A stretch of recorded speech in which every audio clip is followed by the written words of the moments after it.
সকলোকে এলপিএন Emi sir YouTube চেনেললৈ স্বাগতম জনাইছোঁ। মৰমৰ ছাত্ৰ ছাত্ৰীসকল, আজি আমি সমাধান কৰিম ক্লাছ 6ৰ এক্সাৰচাইজ 10বিৰ প্ৰশ্নকেইটা।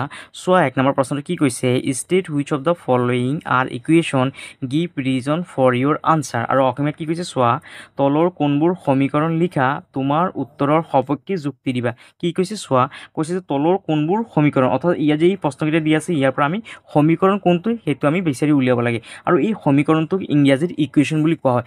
এই সমীকৰণ বা ইকুৱেশ্যনটো হ'বলৈ আমাৰ দুটা বস্তু লাগিব। সেই দুটা বস্তু মনত ৰাখিবা তোমালোকে। এটা হ'ল চলক, যাক ইংৰাজীত কোৱা হয় ভেৰিয়েবল, VARIABLE ভেৰিয়েবল, আৰু আনটো বস্তু হ'ল আমাৰ সমান সমান চিন। অৰ্থাৎ সমীকৰণটো হ'বলৈ আমাৰ চলক লাগিব আৰু এই সমান সমান চিনটো লাগিবগৈ। এতিয়া চোৱা, চলক মানে কি? চলক মানে হ'ল ABCDEFGHI তেনেকৈ গৈ জেডলৈকে যে এই যে ইয়াত যে আমি ABCD কেইটা লিখিলোঁ, এইকেইটা কি বুলি কোৱা হ'ব? চলক বুলি কোৱা হ'ব। আৰু লগতে কি, এইখন কি এখন সমান সমান চিন। অৰ্থাৎ সমীকৰণটো হ'বলৈ আমাৰ দুটা বস্তু লাগিব, এটা হ'ল চলক আৰু আনটো হ'ল সমান সমান চিন। যেতিয়া এটা লাইনত কি থাকিবগৈ, আমাৰ এই চলককেইটা থাকিবগৈ আৰু সমান সমান চিন থাকিব, তেতিয়া আমাৰ কি হ'বগৈ? সেইটো এটা সমীকৰণ হ'বগৈ। আৰু এই দুটাৰ পৰা যদি যিকোনো এটা থাকে, অৰ্থাৎ যদি সমান সমান চিনটো থাকে আৰু যদি চলককেইটা যদি নাথাকে, তেতিয়াহ'লে কি নহ'ব? সমীকৰণ নহ'বগৈ। আকৌ যদি চলক থাকে কিন্তু আমাৰ সমান সমান চিনটো নাথাকে, তেতিয়াহ'লে কি নহ'বগৈ? আমাৰ সমীকৰণটো নহ'বগৈ। অৰ্থাৎ সমীকৰণটো হ'বলৈ চলকো থাকিব লাগিব আৰু সমান সমান চিনটো থাকিব লাগিব। যেতিয়া আমি প্ৰশ্নকেইটা কৰিম তেতিয়া আমি ভালকৈ বুজি পাম। চ' মই এই চাইডে প্ৰথমে ইংলিছত কৰি দিছোঁ আৰু এই চাইডত অসমীয়াত কৈ দিম। তোমালোকৰ যোনটো নিয়মত ভাল লাগে এনচাৰটো তোমালোকে উঠাই ল'বা। নাম্বাৰ 1ৰ এৰ চলিউশ্যন। চ' প্ৰশ্নটো প্ৰথমে ইংলিছত চাই লওক কি লিখা আছে। ইয়াত লিখা আছে x - 19 হয়নে? x - 19 সমান সমান কিমান লিখি আছে? 10 লিখি আছে হয় 10। এতিয়া চোৱা, এই লাইনটোত চোৱা কি আছে? এক্সটো কি? এটা চলক।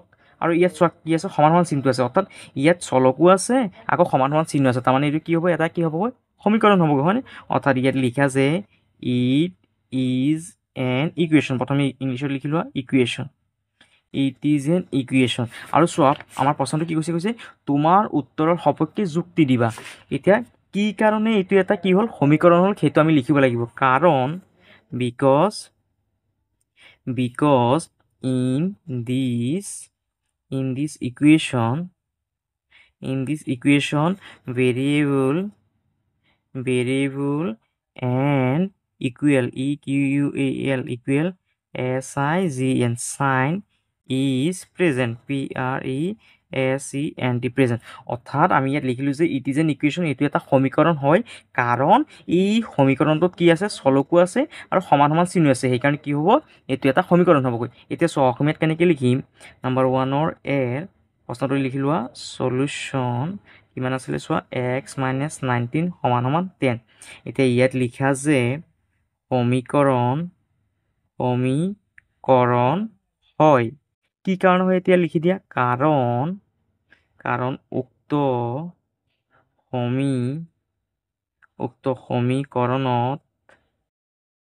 সমীকৰণত কি আছে চোৱা, চলক আছে হয়নে? ইয়াত লিখা আছে চলক আৰু কি আছে চোৱা, সমান হয়নে? আৰু সমান চিহ্ন থকাৰ বাবে, সমান সমান চিন আৰু চলক থকাৰ বাবে কি হ'বগৈ? ই যোনটো প্ৰশ্ন আছে এইটো কি হ'ব? আমাৰ এটা সমীকৰণ হ'বগৈ। এইটো হ'ল আমাৰ এ নাম্বাৰটো আনচাৰ। ইয়াৰ পাছত বি নাম্বাৰটো চোৱা কেনেকৈ কৰিম। নাম্বাৰ বিৰ চলিউশ্যন কিমান লিখি আছে চোৱা, a + 9 সমান সমান -9। এতিয়া চোৱা, ইয়াত কি আছে চোৱা, চলকো আছে আকৌ সমান সমান চিন আছে। তাৰমানে এইটো এটা কি হ'ব? সমীকৰণ হ'বগৈ।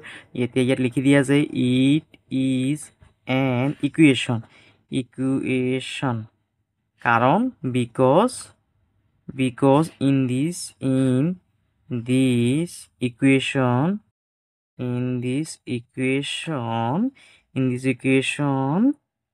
variable variable and equal sign sign is present present।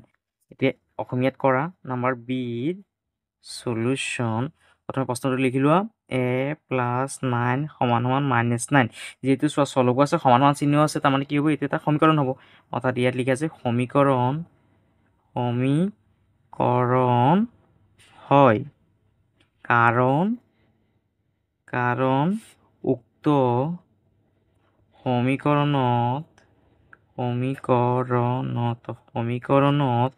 চলক আৰু সমান চিহ্ন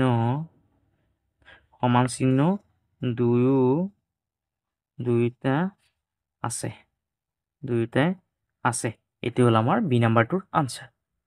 ইয়াৰ পিছত চি নাম্বাৰটো চোৱা কি আছে 3b = 15 হয়নে। এতিয়া ইয়াত চি নাম্বাৰটো লিখি লোৱা 3b = 15।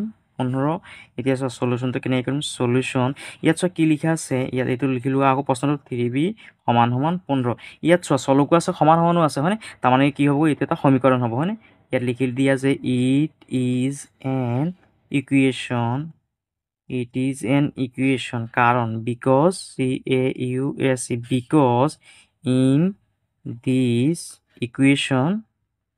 in this equation variable variable and equal sign is present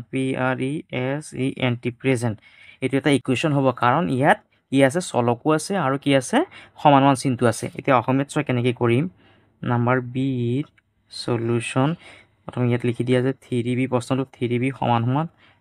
চ' ইয়াত কি আছে চলকো আছে সমান চিন আছে তাৰমানে ই কি হ'ব এটা সমীকৰণ হ'ব। ইয়াত লিখা যে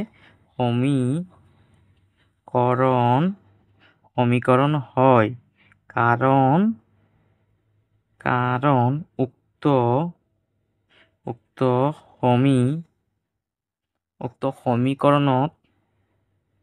উক্ত সমীকৰণত চলক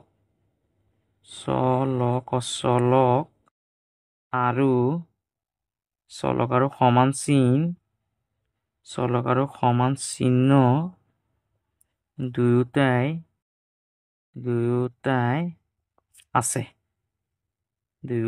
আছে এইটো হ'ল আমাৰ চি নাম্বাৰটোৰ আনচাৰ। ইয়াৰ পিছত চোৱা ডি নাম্বাৰটো চোৱা কি লিখা আছে নাম্বাৰ ডি 21 - 1 <5। এতিয়া চোৱা ইয়াত কি আছে চোৱা চলকো নাই সমান চিনটো নাই তাৰমানে কি নহ'ব এইটো এটা কি নহ'ব সমীকৰণ নহ'বগৈ। এতিয়া ইয়াত লিখা যে ইয়াত চলিউশ্যন ডি নাম্বাৰৰ চলিউশ্যন প্ৰথমে প্ৰশ্নটো লিখি লোৱা 21 - 1 <5। এতিয়া ইয়াত লিখা যায় it is not an equation এইটো এটা কি নহ'ব সমীকৰণ নহ'বগৈ কাৰণ তাত কি নাই চলকো নাই সমান চিনটো নাই হয়নে। এতিয়া ইয়াত লিখা যে it is not an equation. এতিয়া কাৰণটো লিখি দিয়া কাৰণ because because in this equation variable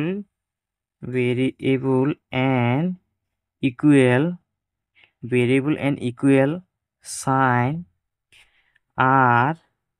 R absent লিখি দিয়ে এবচেণ্ট যিহেতু কি নাই ইয়াত চলকো নাই আৰু সমান চিন নাই সেইটো আমি ইয়াত লিখি দিছোঁ। এতিয়া চোৱা অসমীয়াত কেনেকৈ লিখিম নাম্বাৰ ডিৰ চলিউশ্যন প্ৰথমে প্ৰশ্নটো লিখি লোৱা 21 - 1 <5। এতিয়া ইয়াত লিখা যে সমীকৰণ নহয় কি কাৰণে নহয় কাৰণ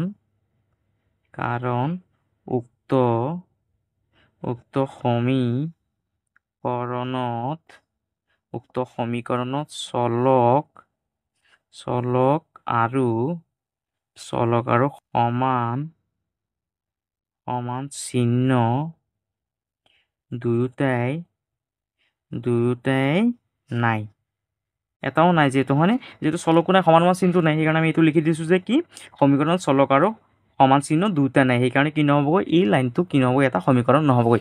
ইয়াৰ পিছত চোৱা ই নাম্বাৰটো চোৱা নাম্বাৰ ইৰ চলিউশ্যন প্ৰথমে চোৱা প্ৰশ্নটো কিমান আছে চোৱা 2n + 6 ইয়াত লিখা 2n + 6 তাৰপিছত চোৱা গ্ৰেটাৰ দেন 6 হয়নে গ্ৰেটাৰ দেন ইয়াত 18 লিখে 6 হয়নে।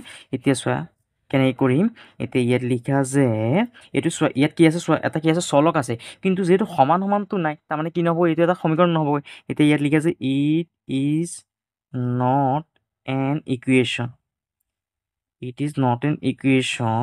কাৰণটো এতিয়া লিখি দিয়া কাৰণ because because in this equation in this equation ইয়াত কি আছে ভেৰিয়েবলটো আছে হয়নে চলকটো আছে ইয়াত লিখা আছে in this equation variable VARI variable is present PRESENT present but কিন্তু কি নাই চোৱা সমান চিনটো নাই but equal EQUAL equal sign SIGN sign is absent সেইকাৰণে কি নহ'বগৈ এই লাইনটো এটা সমীকৰণ নহ'বগৈ হয়নে আৰু এতিয়া চোৱা অসমীয়াত কেনেকৈ কৰিম নাম্বাৰ 8 সলিউশ্যন প্ৰথমে প্ৰশ্নটো লিখিলোঁ ইয়াৰ পৰা চাই 2n + 6 গ্ৰেটাৰ দেন কিমান 6 হয়নে 18 এতিয়া চোৱা ইয়াত লিখা যে সমীকৰণ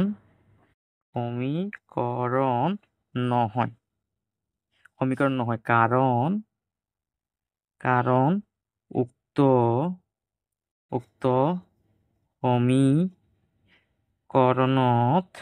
উক্ত সমীকৰণত চলকটো আছে হয়নে চলক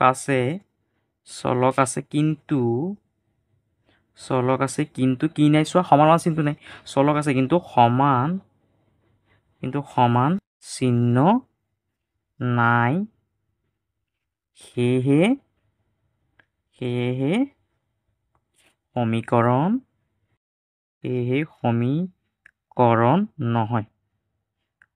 নহয় এইটো হ'ল আমাৰ ই নাম্বাৰটোৰ আনচাৰ ইয়াৰ পিছত 2 নম্বৰটো চোৱা কি কৈছে identify the variable in the following equation অৰ্থাৎ ইয়াৰ পৰা আমি চলকটো বিচাৰিব লাগে ইয়াত চোৱা চলক কোনটো আছে ইয়াত পিটো চলক হয়নে আৰু ইয়াৰ পৰা চোৱা কিউটো চলক আৰু ইয়াত চোৱা কোনটো চলক আৰটো চলক হয়নে আৰু অসমীয়াত চোৱা কি কৈছে তলৰ সমীকৰণকেইটাৰ চলক চিনাক্ত কৰা চোৱা কেনেকৈ কৰিম এইখিনি একদম উজু নাম্বাৰ 2ৰ সলিউশ্যন নাম্বাৰ 2 1 নম্বৰ সলিউশ্যন নে নাম্বাৰ 2 1ৰ সলিউশ্যনটো কি লিখা আছে চোৱা প্ৰথমে লিখি লিবা প্ৰশ্নটো 3p - 7 ইকুৱেল 7 এতিয়া ইয়াত লিখি দিয়া যে the variable VARIAVL variable is ইয়াত চোৱা ভেৰিয়েবলটো কিমান আছে চলকটো কিমান আছে পি হয়নে ইয়াত লিখি দিয়া পি হৈ গ'ল এইটো হ'ল আমাৰ আনচাৰটো আৰু অসমীয়াত কেনেকৈ লিখিম চোৱা নম্বৰ 2ৰ 1ৰ সলিউশ্যন প্ৰথমে প্ৰশ্নটো লিখি লোৱা 3p - 7 = 5 এতিয়া ইয়াত লিখি দিয়া যে প্ৰথম অসমীয়াত কি কৈছে তলৰ সমীকৰণকেইটাৰ চলক চিনাক্ত কৰা ইয়াত লিখি দিয়া যে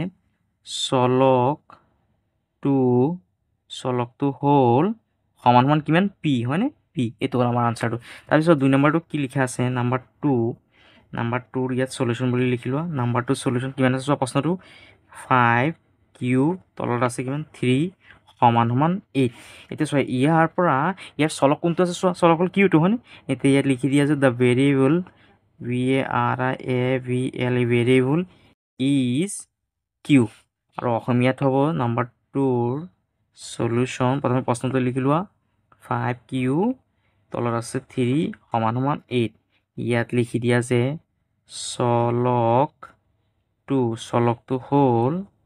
চলকটো কিমান হ'ব কিউ হয়নে কিউটো ইয়াত লিখি দিয়া এইটো হ'ল আমাৰ আনচাৰটো তাৰপিছত 3 নম্বৰটো কি লিখি আছে নাম্বাৰ 3ৰ সলিউশ্যন 3 নম্বৰ প্ৰশ্নটো চোৱা কিমান লিখি আছে 3 পূৰণ 9 হয়নে 3 পূৰণ 9 - 11 = কিমান আছে চোৱা r হয়নে r এতিয়া চোৱা ইয়াত লিখা আছে ইয়াত চোৱা চলক কোনটো আছে rটো হয়নে এতিয়া ইয়াত লিখি দিয়া আছে দ্য ভেৰিয়েবল ইজ r এইটো হ'ল আমাৰ আনচাৰটো আৰু অসমীয়াত চোৱা কেনেকৈ কৰিম নাম্বাৰ 3ৰ সলিউশ্যন প্ৰথমে প্ৰশ্নটো লিখি লোৱা 3 পূৰণ 9 - 11 = r এতিয়া চোৱা ইয়াত কেনেকৈ কৰিম ইয়াত লিখি দিয়া যে চলকটো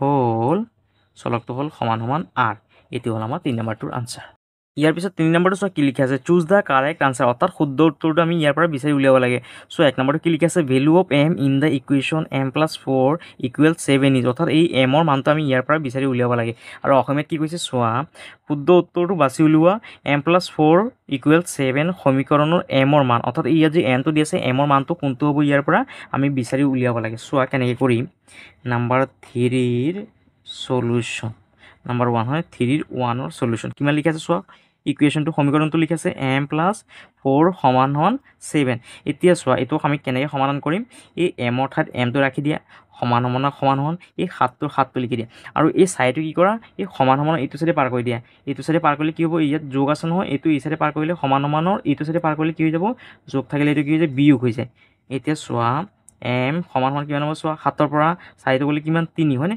অৰ্থাৎ এম সমান সমান কিমান হ'ল 3 এতিয়া চোৱা 3টো ক'ত আছে এম সমান সমান 3 এইটো চি নাম্বাৰটো হয়নে অৰ্থাৎ এই চি নাম্বাৰটো কি কৰা শুদ্ধ চিন দিয়া আৰু ইংলিছত কি কৰা এই চি নাম্বাৰটোত শুদ্ধ চিন দিয়া তাৰপিছত চোৱা 2 নাম্বাৰটো কি কৈছে solution of the equation 4p = 20 অৰ্থাৎ এই যোনটো সমীকৰণ দি আছে এইটো আমি সমাধান কৰিব লাগে আৰু অসমীয়াত কি কৈছে চোৱা 4p = 20 সমীকৰণৰ 20 ইয়াৰ পৰা কোনটো হয় উলিয়াব লাগে চোৱা নাম্বাৰ 2 কিমান আছে সমীকৰণটো 4p = 20 হয়নে 4p = 20 এতিয়া এইটো সমাধান কৰাচোন চোৱা এই যোনটো পিটো কি হৈছে চাইৰ লগত পূৰণ হৈ আছে হয়নে অৰ্থাৎ ইয়াত পি জেগাত পিটো ৰাখা সমান সমান এই 20ৰ 20টো লিখা এই যে চাৰিটো যে পিৰ লগত যে পূৰণ হৈ আছে যেতিয়া পূৰণ হৈ থাকিলে সমান সমানৰ এইটো চাইডে পাৰ কৰিলে এইটো কি হৈ যায় সংখ্যাটো কি হৈ যায় হৰণ হৈ যায় অৰ্থাৎ চাৰিটো ক'ত আহিব তলত আহিবগৈ এতিয়া চোৱা এই 4 20ত কেইবাৰ যাব 5 বাৰ হয়নে অৰ্থাৎ চোৱা পি সমান কিমান পালোঁ আমি 5 পালোঁ হয়নে অৰ্থাৎ চোৱা 5টো ক'ত লিখা আছে চোৱা এইটো বি নাম্বাৰটোত 5 লিখা আছে নহয় অৰ্থাৎ এই বি নাম্বাৰটো কি হ'ব এনচাৰটো শুদ্ধ হ'ব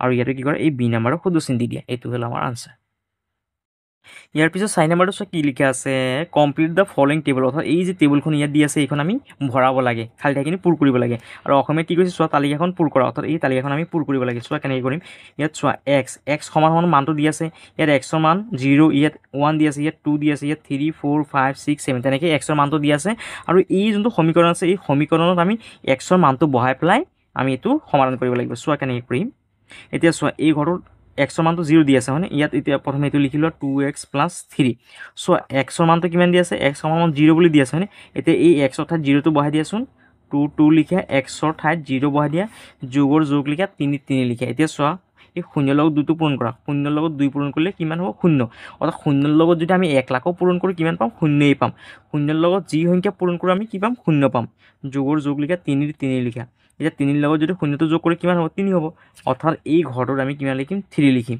আৰু ইংলিছতে কি কৰা এই ঘৰটোত কি কৰা 3 বুলি লিখি দিয়া এতিয়া চোৱা তাৰপিছত চোৱা এই এক্সৰ মানটো কিমান দি আছে 1 দি আছে হয়নে এতিয়া ইয়াত লিখা আছে 2x তাৰপিছত চোৱা কিমান আছে আমাৰ সমীকৰণটো 2x + 3 হয়নে 2x + 3 এতিয়া এক্সৰ মানটো 1 দি আছে 2 লিখা এক্সৰ জেগাত কিমান লিখিম 1 যোগৰ যোগ লিখা 3 লিখা এতিয়া পূৰণ কৰা 2 × 1 = 2 যোগৰ যোগ আৰু 3 লিখা আৰু 3 2 কিমান হয় 5 হয় অৰ্থাৎ 2 নম্বৰ ঘৰটোত কিমান লিখিম আমি 5 বুলি লিখিম ইয়াত কিমান লিখিম 5 আৰু ইয়াতে কি বুলি লিখি লোৱা 5 বুলি লিখি লোৱা মই কিতাপতে কৈ দিছোঁ তোমালোকে বহীত এনচাৰটো উঠাই ল'বা তাৰপিছত চোৱা এক্সৰ মানটো কিমান দিছে 2 দি আছে হয়নে এতিয়া সমীকৰণটো লিখি লোৱা 2x + 3 আৰু এক্সৰ মানটো কিমান আছে 2 দি আছে হয়নে ইয়াত 2 লিখা আৰু এক্সৰ জেগাত কিমান লিখিম আমি 2 লিখিম হয়নে 2 যোগৰ যোগ 3 লিখা এতিয়া চোৱাচোন 2 × 2 কিমান 4 যোগৰ যোগ 3 4 কিমান হয় 7 অৰ্থাৎ কি কৰে ইয়াত 7 বুলি লিখি দিয়ে ইয়াত লিখা 7 আৰু ইয়াত কি কৰে ইংলিছতো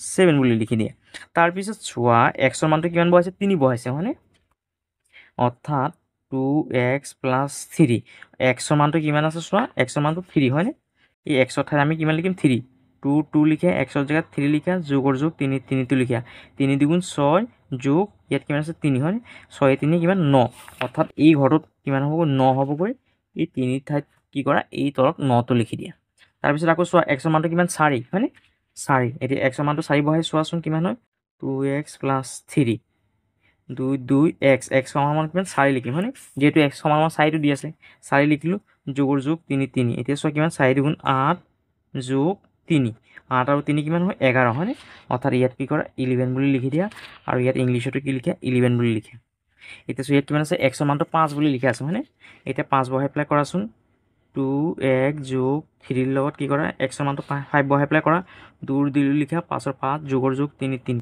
এতিয়া চোৱা 5 × 2 = কিমান 10 যোগ 3 10 আৰু 3 কিমান হ'ব 13 হয়নে অৰ্থাৎ এই ঘৰটোত কিমান লিখিবা 13 লিখা আৰু এই যে ঘৰটোত কি কৰা 13 লিখি দিয়া তাৰপিছত এক্সৰ মানটো 6 দি আছে হয়নে ইয়াত কি কৰা 2x এই সমীকৰণটো লিখি লোৱা 2x + 3 হয়নে 2x + 3 এতিয়া 2 লিখা এক্সৰ মানটো কিমান আছে 6 হয়নে চোৱা এক্সৰ মানটো কিমান আছে 6 দি আছে হয়নে 6 যোগ 3 এতিয়া চোৱা 6 × 2 = 12 যোগ 3 12 আৰু 3 কিমান হয় 15 হয় হয়নে অৰ্থাৎ এই ঘৰটোত কি কৰে 15 বুলি লিখি দিয়া আৰু ইংলিছতো কি কৰে ইয়াত 15 বুলি লিখি দিয়ে তাৰপিছত চোৱা এক্সৰ মানটো কিমান দি আছে 7 বুলি দি আছে হয়নে 7 এতিয়া চোৱা ইয়াত লিখা 2x + 3 2 লিখি লোৱা x সমান কিমান 7 যোগ 3 এতিয়া চোৱা পূৰণ কৰা 7 × 2 = 14 যোগ 3 14 লগত 3 যোগ কৰিলে কিমান হ'ব 17 অৰ্থাৎ এই ঘৰটোত কি কৰা সূত্ৰ বুলি লিখি দিয়া আৰু এই ঘৰটোত কি কৰা সূত্ৰ বুলি লিখি দিয়া এইটো। ইয়াৰ পিছত 2 নম্বৰটো চোৱা কি লিখিছে, from the table above find the solution to the equation 2x + 3 = 11। অৰ্থাৎ এই যে ইয়াত যে টেবুলখন দিয়া আছে, এই টেবুলখন চাই আমি কি কৰিব লাগিব, এই সমীকৰণটো সমাধান কৰিব লাগিব। চোৱা কৈছে যে 2x + 3 কেতিয়া হ'ব, অৰ্থাৎ এই লেফ্ট ছাইডটোৰ লগত ৰাইট ছাইডটো কেতিয়া সমান হ'বগৈ। এতিয়া চোৱা যেতিয়া আমি কি কৰোঁ এক্সৰ মানটো কি ধৰোঁ, এক্স সমান আমি যেতিয়া 4 বুলি ধৰোঁ তেতিয়া কি হ'ব, চোৱা এই যোনটো লেফ্ট ছাইড আছে এই লেফ্ট ছাইডৰ লগত কি হ'ব ৰাইট ছাইডটো সমান হ'ব, হয়নে। অৰ্থাৎ চোৱা কেনেকৈ কৰিম, নাম্বাৰ 2ৰ সলিউশ্যন যদি আমি কি কৰোঁ ইফ মানে যদি আমি কি কৰোঁ এক্সৰ মানটো যদি আমি কি কৰোঁ 4 বুলি ধৰি লওঁ, তেতিয়া চোৱা আমি কি পাম, then THEN then we get, আমি কি পাম চোৱা এতিয়া সমীকৰণটো কিমান আছে চোৱা 2x + 3, ইয়াত লিখে 2x + 3 সমান কিমান লিখা আছে 11, হয়নে, ইয়াত লিখে 11। এতিয়া চোৱা এই 2 লিখা পূৰণ এক্সৰ মানটো আমি কিমান ধৰিছোঁ চোৱা 4, ইয়াত লিখে 4 + 3 = 11। এতিয়া চোৱা এইটো সমাধান কৰা 4 × 2 = 8 + 3 = 11। এতিয়া চোৱা 8 আৰু 3 কিমান 11 = 11। এতিয়া চোৱা এই বাওঁ ছাইডটোৰ লগত কি হৈছেগৈ সোঁ ছাইডটো আমাৰ মিলি গ'ল, তাৰমানে আমি ইয়াত লিখিব পাৰি যে ছেটিছফাই, SATISFY ছেটিছফাই। অৰ্থাৎ এইটো আমি ইংৰাজীত এনেদৰে কৰিবা। আৰু চোৱা অসমীয়াত কেনেকৈ কৰিবা, নাম্বাৰ 2ৰ সলিউশ্যন, এতিয়া চোৱা অসমীয়া প্ৰশ্নটো কি কৈছে যে ওপৰৰ তালিকাৰ পৰা 2x + 3 = 11 সমীকৰণৰ সমাধান নিৰ্ণয় কৰা। অৰ্থাৎ চোৱা এই লেফ্ট ছাইডৰ লগত ৰাইট ছাইডটো সমান হ'বগৈ, কেতিয়া হ'বগৈ, যেতিয়া আমি কি কৰিম এক্সৰ মানটো চোৱা 4 ধৰিম, তেতিয়া কিমান পাম আমি 11 পাম, হয়নে। অৰ্থাৎ সোঁ ছাইডৰ এনচাৰটো পাই যাম আমি 11 হ'বগৈ, হয়নে। অৰ্থাৎ চোৱা কেনেকৈ কৰিম, ইয়াত অসমীয়াত হ'লে লিখিবা এনেদৰে যে যদি আমি কি কৰোঁ x = 4 বুলি ধৰি, এতিয়া লিখা আছে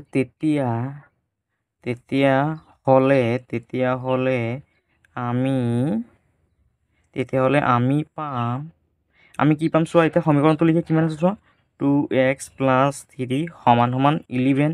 এতিয়া চোৱা 2 লিখা পূৰণ এক্সৰ মানটো আমি কিমান ধৰিছোঁ 4, ইয়াত 4 লিখা যোগৰ যোগ 3 = 11টো লিখা। এতিয়া চোৱা 4 × 2 = 8 + 3 = 11। এতিয়া চোৱাচোন 8 × 3 কিমান হয় 11 = 11। এতিয়া চোৱা আমাৰ এই লেফ্ট হেণ্ড ছাইডৰ লগত ৰাইট হেণ্ড ছাইডটো মিলি গ'ল, অৰ্থাৎ বাওঁ ছাইডৰ লগত সোঁ ছাইডটো মিলি গ'ল। অৰ্থাৎ আমি ইয়াত লিখিব পাৰি যে প্ৰমাণিত হ'ল। এইটো হ'ল আমাৰ 2 নম্বৰটো আনচাৰ। এতিয়া 5 নম্বৰটো চোৱা কি লিখা আছে, state whether the value of the variable shown in the table against the equation satisfy the corresponding equation.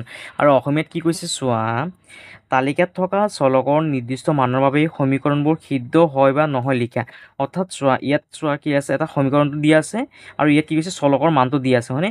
এই যোনটো সমীকৰণ আছে এই সমীকৰণত আমি এই চলকৰ মানটো বহাই পেলাই এই ছাইডটোৰ লগত এই ছাইডটো সমান হৈছে নে নাই সেয়া আমি পৰীক্ষা কৰিব লাগে। চোৱা কেনেকৈ কৰিম, নাম্বাৰ 5ৰ সলিউশ্যন।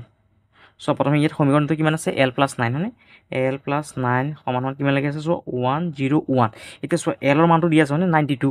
এতিয়া কি কৰা এই এলৰ ঠাইত কি কৰা 92টো লিখি দিয়া, 92 + 9। এতিয়া চোৱা এই 92 আৰু 9টো যদি যোগ কৰি কিমান হ'ব 101 হ'বগৈ, হয়নে। চোৱা এই ছাইডটো 101ৰ লগত এই ছাইডটো 101টো মিলিছে, হয়নে। 101ৰ লগত চোৱা ইয়াত যিহেতু 101 আছে এইটো লিখি দিওঁ = 101টো লিখে। চোৱা এই ছাইডটোৰ লগত যিহেতু এই ছাইডটো মিলিছে, তাৰমানে এইটো কি হ'বগৈ ইয়াত কি হ'বগৈ হয় বুলি হ'ব, হয়নে, সিদ্ধ হয়। ইয়াত লিখিবা যে অন্ত্যেষ্টি হয়, 1 নম্বৰটো হয়। আৰু ইংৰাজীত লিখিবা যে ইয়েছ, ইয়াত লিখি দিবা যে ইয়েছ, ইয়েছ।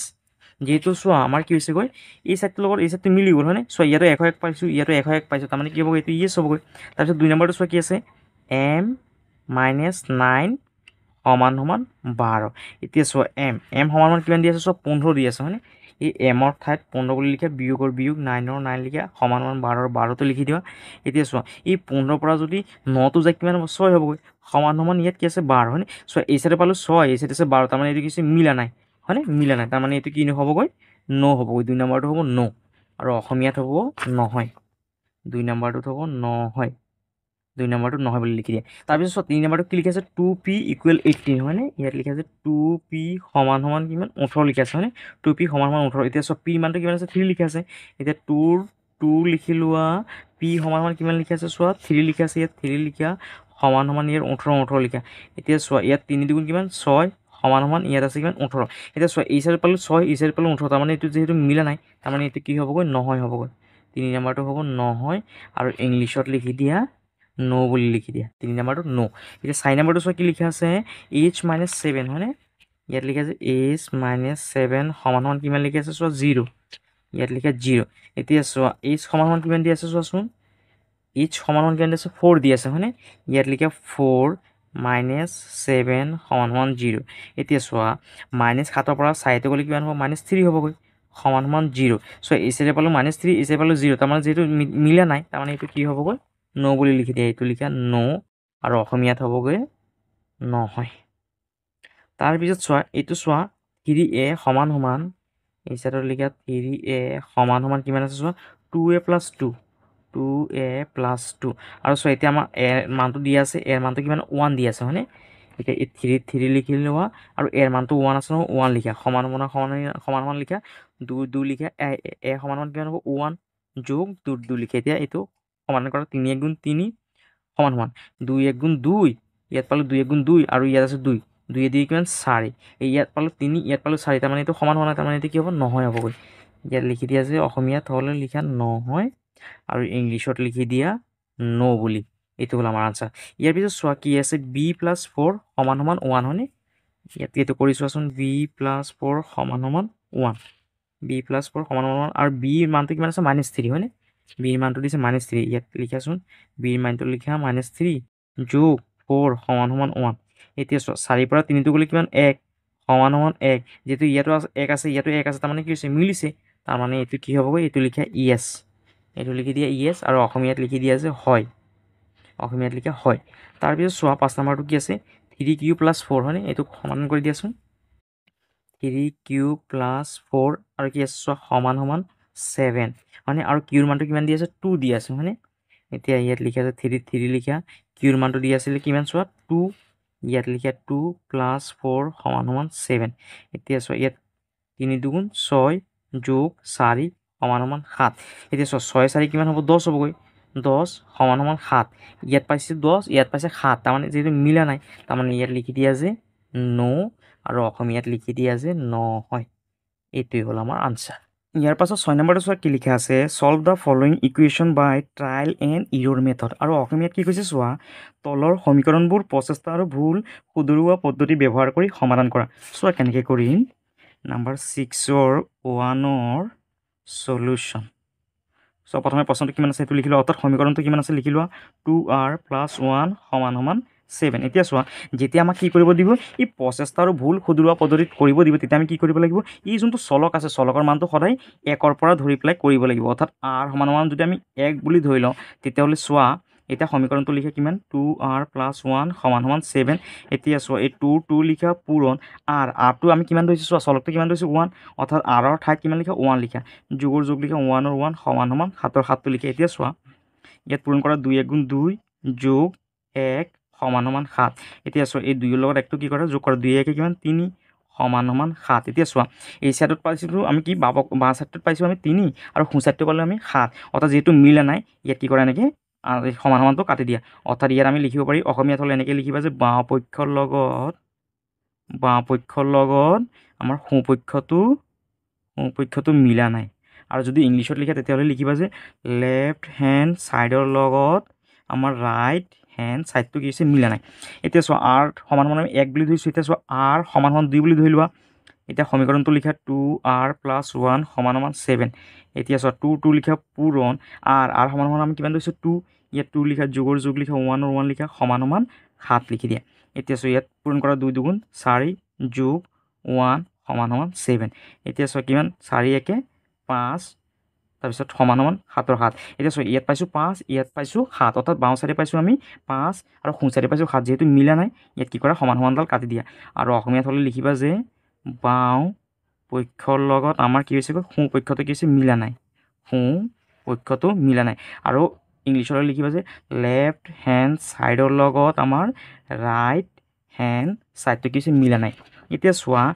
r সমান সমান 3 বুলি ধৰি লোৱাচোন এতিয়া চোৱা সমীকৰণটো লিখা 2r + 1 সমান সমান 7 এতিয়া চোৱা 2 লিখা পূৰণ rটো আমি কিমান ধৰিছোঁ 3 বুলি ধৰিছোঁ 3 লিখা যোগ 1 সমান সমান 7 এতিয়া চোৱা পূৰণ কৰা 3 × 2 = 6 যোগ 1 সমান সমান 7 এতিয়া চোৱা 6 × 1 = 7 সমান সমান 7ৰ 7 6 1 7 ইয়াত 7 লিখিবা 7 এতিয়া চোৱা এই চাইডত আমি 7 পাই গ'লোঁ এই চাইডত 7 পাই গ'লোঁ অৰ্থাৎ আমাৰ বাওঁ চাইডৰ লগত কি হৈছে সোঁচাইটো মিলিছে ইয়াত লিখা যে বাওঁ পক্ষৰ লগত সোঁ পক্ষ কি হৈছে আমাৰ মিলিছে হয়নে আৰু ইংলিছত লিখিবা যে লেফ্ট হেণ্ড ছাইডৰ লগত ৰাইট হেণ্ড ছাইডটো কি হৈছে মিলিছে আৰু এইটোৱে হ'ল আমাৰ আনচাৰ এতিয়া 2 নম্বৰটো চোৱা কি লিখা আছে 4m = 24 হয় এইটো 2 নম্বৰটো সলিউশন কৰা নম্বৰ 2ৰ সলিউশন প্ৰথমে সমীকৰণটো লিখি লোৱা 4m = 24 4m = 24 এতিয়া চোৱা m টোক আমি 1 বুলি ধৰি লৈছোঁ এতিয়া 1 বুলি ধৰিলে কিমান হ'ব চোৱা এতিয়া সমীকৰণটো লিখে ইয়াত 4m = 24 এতিয়া চোৱা 4ৰ 4 লিখা পূৰণ ইয়াত m ৰ ঠাইত 1 বুলি লিখা যিহেতু আমি m ৰ মানটো 1 বুলি ধৰিছোঁ = 24 এতিয়া চোৱা কিমান হ'ব 4 × 4 = 24 24 সো এইটো কি হৈছে 4 এই সাইড পালো 4 এই সাইড পালো 24 তাৰ মানে যেটো মিলা নাই এতিয়া ইয়াত লিখি দিব পাৰি যে এল এস এস লেফট হেণ্ড সাইডৰ লগত আমাৰ কি হৈছে ৰাইট হেণ্ড সাইডটো কি মিলা নাই আৰু অসমীয়াত লিখি দিবা যে বাওঁ পক্ষৰ লগত সোঁ পক্ষটো কি হৈছে মিলা নাই সোঁ পক্ষ এতিয়া m ৰ মানটো 2 বুলি ধৰি লোৱাচোন এতিয়া m = 2 বুলি ধৰি লৈছোঁ এতিয়া চোৱা সমীকৰণটো লিখি লোৱা 4m = 24 4ৰ 4 লিখে m = 2 বুলি ধৰিছোঁ ইয়াত 2 লিখা = 24 24 লিখা এতিয়া চোৱা 4 × 8 = 24 ইয়াত আছে 8 ইয়াত আছে 24 তাৰমানে এইটো কি হৈছে মিলা নাই তাৰমানে এতিয়া ইয়াত লিখি দিব পাৰি যে left hand side = right hand side অৰ্থাৎ লেফ্টৰ লগত কি হৈছে ৰাইট সাইডটো মিলা নাই অৰ্থাৎ বাওঁ পক্ষৰ লগত সোঁ পক্ষটো কি হৈছে মিলা নাই এতিয়া চোৱা m2 বুলি ধৰিছোঁ এতিয়া m3 বুলি ধৰি লোৱা m = 3 বুলি ধৰি লৈছোঁ এতিয়া ইয়াত লিখা যে সমীকৰণটো 4m = 24 এতিয়া চোৱা 4ৰ 4 লিখা পূৰণ m টো কিমান ধৰিছোঁ 3 ইয়াত 3 লিখা = 24 ইয়াত চোৱা 3 4 × 12 = ইয়াত আছে 24 ইয়াত চোৱা 12 লগত 24 টো মিলা নাই তাৰমানে ইয়াত কাটি দিয়ে আৰু ইয়াত লিখা আছে লেফ্ট হেণ্ড সাইডৰ লগত ৰাইট হেণ্ড সাইডটো মিলা নাই অৰ্থাৎ বাওঁ পক্ষৰ লগত সোঁ পক্ষটো কি হৈছে মিলা নাই সোঁ পক্ষ তাৰপিছত m3 বুলি ধৰিছোঁ এতিয়া m4 বুলি ধৰি লোৱা m = 4 এতিয়া সমীকৰণটো লিখা কিমান আছিলে চোৱা 4m = 24 4m = 24 ইয়াত 4ৰ 4 লিখা আৰু m সমান কিমান আছে চোৱা 4 ইয়াত 4 লিখা = 24 ইয়াত লিখা 4 4 × 16 = 24 এই সাইড পালে 16 এই সাইড পালে 24 তাৰমানে কি মিলা নাই ইয়াত কাটি দিয়া আৰু ইয়াত লিখি দিবা যে লেফ্ট হেণ্ড সাইডৰ লগত ৰাইট হেণ্ড সাইডটো কিছু মিলা নাই ইয়াত লিখি দিবা যে বাওঁ পক্ষৰ লগত সোঁ পক্ষটো কিছু মিলা নাই হয় সোঁ পক্ষটো কি হৈছে মিলা নাই তাৰপিছত চোৱা m টো আমি 4 বুলি দিছোঁ এতিয়া m 5 বুলি ধৰি লোৱাচোন m টো 5 বুলি ধৰি লোৱা m = 5 বুলি ধৰি লৈছোঁ আৰু সমীকৰণটো কি আছিলে চোৱা 4m = 24 হয়নে 4m = 24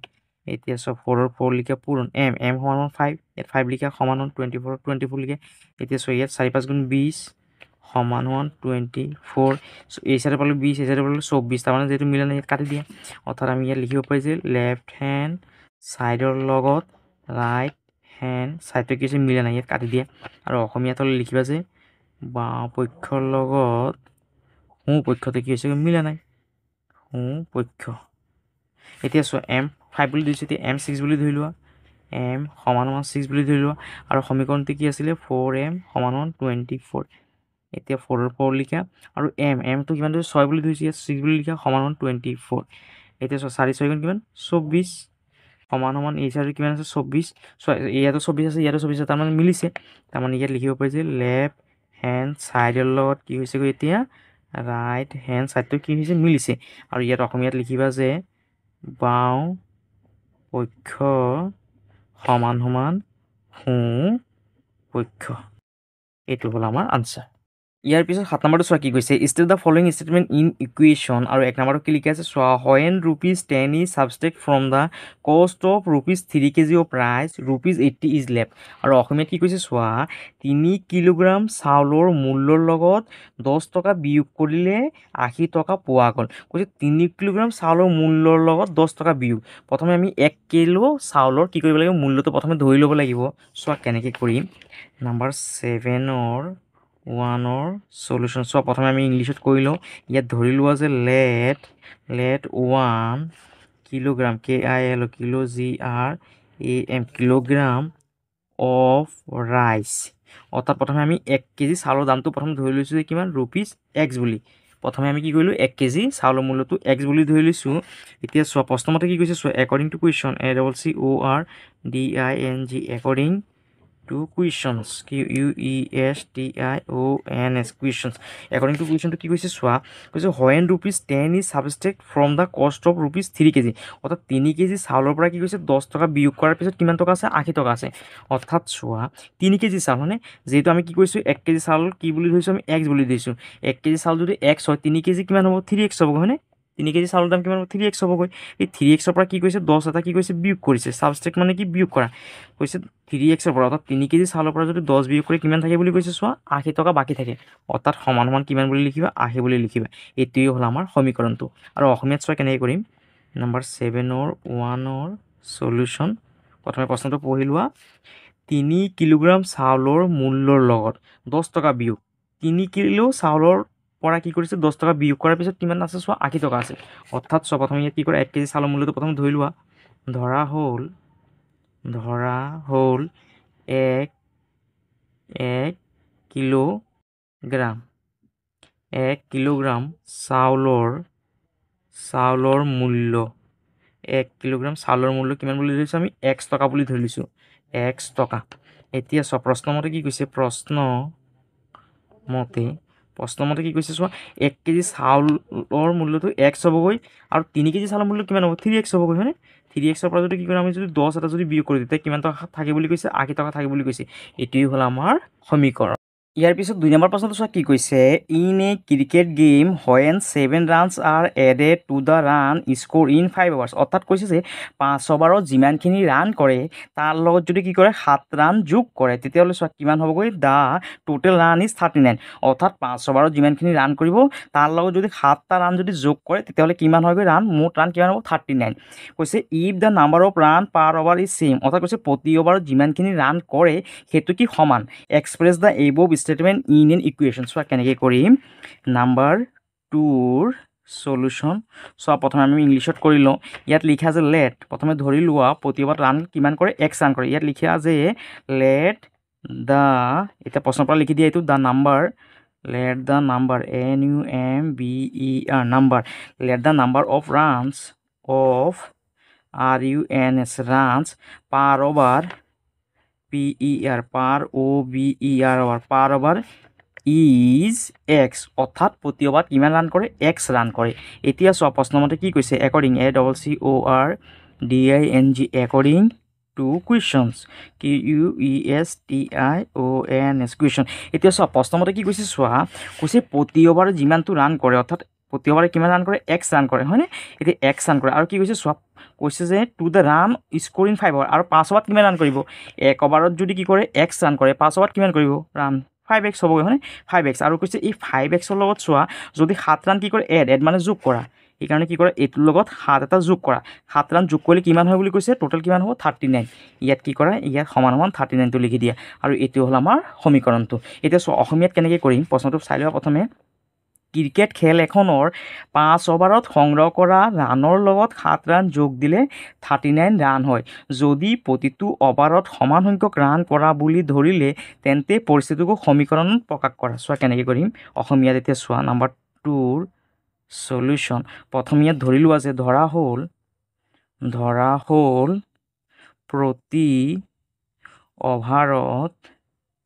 প্ৰতি অভাৰত ৰান কৰে সমান সমান X ৰান, অৰ্থাৎ প্ৰতি অভাৰত কিমান ৰান কৰে, X ৰান। এতিয়া চোৱা প্ৰশ্নমতে কি কৈছে,